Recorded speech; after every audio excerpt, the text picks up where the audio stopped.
A adesão da Ucrânia é um tema central na reunião desta sexta-feira da NATO em Ramstein, na Alemanha. Um avião de combate russo deixou cair uma bomba na cidade de Belgorod, na fronteira com a Ucrânia. 2 pessoas ficaram feridas. Lavrov terminou a digressão pela América Latina em Cuba. Chefe da diplomacia russa acusa Estados Unidos de abusarem do facto de acolherem a sede da ONU. Franceses continuam a protestar após a aprovação da lei da reforma das pensões. Macron está em digressão pela França rural para tentar acalmar os ânimos. A adesão da Ucrânia à NATO e o reforço da ajuda militar para travar a invasão russa são temas centrais na reunião da aliança promovida pelos Estados Unidos na base aérea de Ramstein, na Alemanha. O secretário-geral, Jens Stoltenberg, à chegada a Ramstein, falou sobre a questão da adesão da Ucrânia à NATO. I said in Kiev yesterday that Ukraine's future is in the Euro-Atlantic family, and all NATO allies have agreed that Ukraine will become a NATO member. But the main focus now is, of course, on how to ensure that Ukraine prevails. Stoltenberg reuniu-se na quinta-feira com Zelensky na capital da Ucrânia e ouviu os argumentos que hoje deve transmitir aos aliados. Ані більшість українців, ані більшість європейців, ані більшість мешканців усього простору НАТО не зрозуміють лідерів Альянсу, якщо на цьому саміті у Вільнюсі не прозвучить заслужене політичне запрошення для України до Альянсу. Україна все зробила для того, щоб наша заявка була задоволена. O presidente da Ucrânia participa na reunião da NATO. A Ucrânia tem vindo a pedir aviões, tanques e agora também armas de longo alcance para se proteger dos ataques aéreos russos. Um avião de combate russo bombardeou a cidade de Belgorod, perto da fronteira com a Ucrânia. A explosão feriu pelo menos 2 pessoas e deixou uma enorme cratera com cerca de 20 metros de largura no centro da cidade.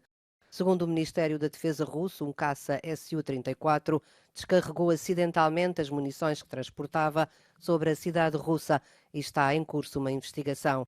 Belgorod é uma cidade de 370 mil habitantes, a 40 quilómetros da fronteira com a Ucrânia, que já foi atacada várias vezes. Depois de visitar Brasil, Venezuela e Nicarágua, Sergei Lavrov terminou a digressão latino-americana em Cuba. Em Havana, o ministro dos Negócios Estrangeiros da Rússia afirmou que a política externa de Moscovo vai aumentar significativamente a atenção sobre a América Latina. Lavrov aproveitou a ocasião para enviar mais uma mensagem aos Estados Unidos da América. Если вы спрашиваете про российско-американские отношения, у нас сейчас каких-то особых отношений нет.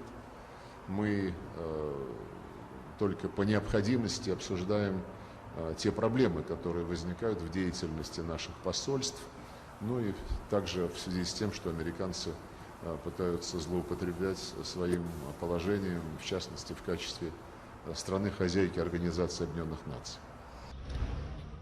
No momento em que Cuba enfrenta graves carências de alimentos, medicamentos e combustível, Lavrov condenou as sanções económicas americanas que há mais de 60 anos atingem a maior ilha do Caribe. Em França, 5 dias após a aprovação da lei da reforma das pensões, os sindicatos continuam a exigir a retirada do diploma. Esta quinta-feira voltou a haver protestos em várias cidades francesas. Em Paris, um grupo de manifestantes invadiu o operador de bolsa, Euronext. Em Lyon, os escritórios da SNCF foram invadidos por mais de uma centena de trabalhadores ferroviários. A líder da central sindical CGT apelou para um dia histórico de mobilização a 1 de maio. Le 1er mai, ce sera une journée de mobilisation inédite, exceptionnelle. Inédite parce que c'est la première fois que l'ensemble des organisations syndicales appellent à manifester un 1er mai. Donc ça sera une journée de mobilisation unitaire et populaire. Entretanto, numa visita a uma escola em Ganges, o presidente Macron foi novamente desafiado pelos residentes e reagiu.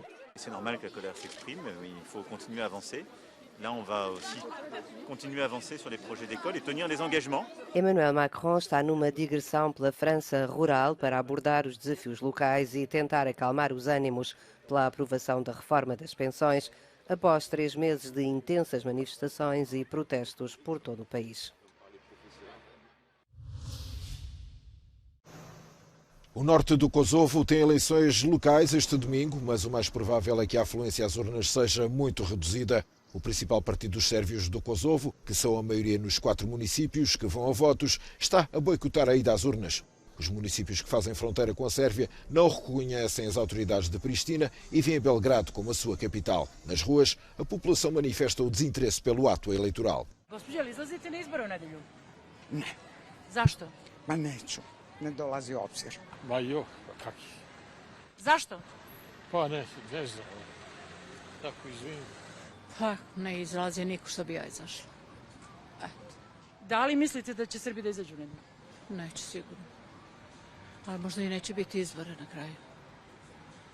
Zbog regularnosti, legitimnosti, mislim, možda će se sačekati bolja vremena, sigurnije. O primeiro-ministro do Kosovo considera que a realização das eleições é necessária para que as instituições democráticas funcionem normalmente, contudo, espera uma baixa afluência às urnas. Mirë po nuk mund të tolerojmë që edhe më tej të shtyhen zgjedhjet, sepse kjo u bë me 10 dhjetor të vitit kaluar, dhe nuk mund të tolerojmë që të ketë edhe vakum institucional. Quando os sérvios abandonaram as instituições locais em protesto contra Pristina, ficou um vazio de poder na administração local. O maior partido dos sérvios no Kosovo, Lista Sérvia, em sintonia com Belgrado, diz que se apenas um punhado de pessoas eleger as autoridades municipais, estas não serão representantes legítimas do povo. O Parlamento Europeu adotou uma série de alterações ao Pacto da União Europeia para Migração e Asilo, de forma a promover maior solidariedade entre os Estados-membros, numa votação em sessão plenária quinta-feira em Estrasburgo. O regulamento de Dublin, por exemplo, prevê que um requerente de asilo deve apresentar o pedido no país onde chegou, o que tem sobrecarregado os Estados-membros como a Itália, Malta e Grécia. A regra mantém-se, mas são criadas exceções, nomeadamente para casos de reunificação familiar e formação do requerente. Para garantir a segurança, os eurodeputados também propõem melhorar os registros ao nível da recolha de impressões digitais, avaliação preliminar de saúde, entre outros dados. Well, it's binding to make sure that every member state contribute, but then what we offer from the European Parliament is that we should have flexible options, that we will see some member states that will work with relocation, others might work with capacity building. And this is because we want to open up the deadlock that we have seen for years, because something needs to happen now. As relocalizações para outros países serão uma opção em circunstâncias normais, mas passam a obrigatórias quando um Estado-membro declara que está numa situação de crise.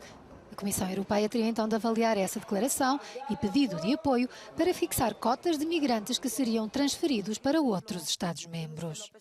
A proposta passou com 431 votos a favor. Solidarity may have a chance. Solidarity when it comes to emergency crisis situations. That's precisely the point of this regulation. Itália declarou a 12 de abril o estado de emergência devido ao congestionamento com a migração, porque registrou nos primeiros meses deste ano um aumento de 300% das chegadas irregulares de migrantes por via marítima.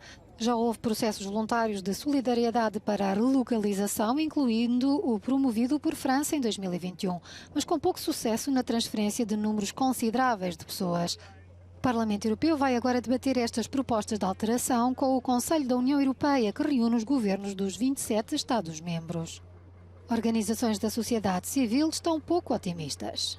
La crainte principale dans la négociation avec les conseils, c'est qu'au lieu de mettre en avant les mécanismes de solidarité entre les États membres dans l'accueil et de l'intégration, on privilégie l'approche sécuritaire qui va mener à une augmentation de la détention et l'accélération des procédures de retour. As mais recentes propostas da Comissão Europeia também foram no sentido de reforçar os processos de repatriamento de pessoas que não têm direito a asilo, mas também apelou à criação de canais regulares para que os migrantes não precisem de recorrer a contrabandistas de pessoas. Em 2022, a Europa viveu o segundo ano mais quente jamais registado.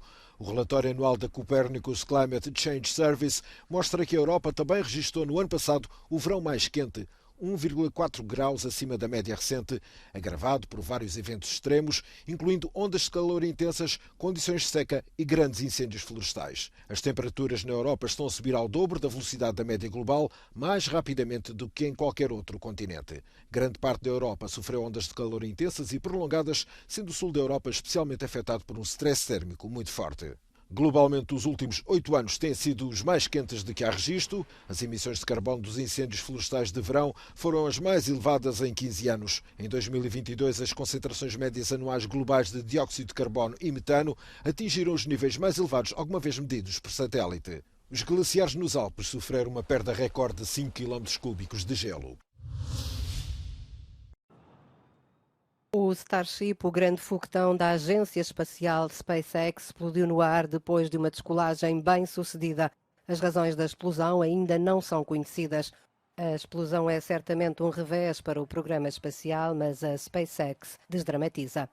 Os engenheiros da empresa consideraram o teste um sucesso. O patrão, Elon Musk, felicitou as equipas e prometeu um novo voo de teste daqui a alguns meses. O Starship tem estado a ser concebido para transportar pessoas até à Lua e a Marte. Na segunda-feira, a descolagem teve de ser abortada depois de os técnicos terem descoberto uma válvula de pressurização congelada.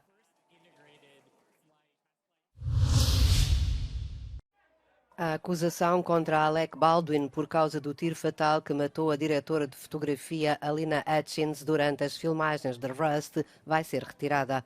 Segundo o advogado do ator, os procuradores do Novo México planeiam abandonar a acusação de homicídio involuntário.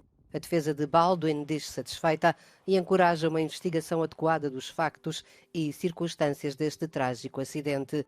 Baldwin e a supervisora de armas do filme, Ana Gutierrez Reed, foram ambos acusados de homicídio involuntário.